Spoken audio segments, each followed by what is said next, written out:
बिस्मिल्लाहिर्रहमानिर्रहीम। अस्सलामुअलैकुम दोस्तों, क्या हाल चाल हैं। मैं उम्मीद करता हूं कि मेरे तमाम दोस्त खैरियत से होंगे। दोस्तों, शाह मोहम्मद जोड़ी गाय की लेके आए हैं फॉर सेल के लिए। छोटी सी वीडियो बनाई है आपको, आप दोनों वीडियो को आप एंड तक देखें। दोनों गाय आपको दिखाएंगे।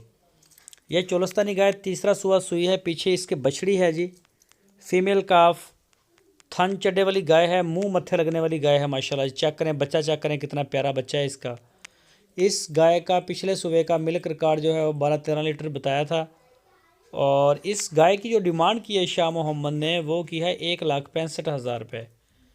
1,65,000 रुपये नाफ झालर में गाय है, थन चड्डे में माशाल्लाह। तो शाह मोहम्मद के डेरे पे खड़ी है। लोकेशन है इसकी हरूनाबाद सिटी, ज़िला बहावल नगर। तो ये दूसरी गाय आपको दिखाते हैं। ये भी चोलस्तानी ब्रीड में आती है, वाइट कलर में। और ये गाय भी तीसरा सुआ सोने के लिए तैयार खड़ी है। ये भी सोने के लिए तैयार खड़ी है। इसने डिलीवरी अभी देनी है।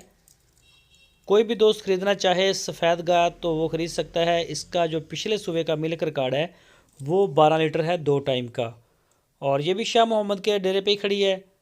इस गाय की जो डिमांड की है शाह मोहम्मद ने, वो की है 1,15,000 रुपये। तो आप उनके डेरे पे जाके चवाई करके चेक करके ख़रीद सकते हैं। अगर आप चाहें तो अपना ऑनलाइन ऑर्डर दे सकते हैं। दोस्तों, अगर वीडियो अच्छी लगी है तो इसको लाइक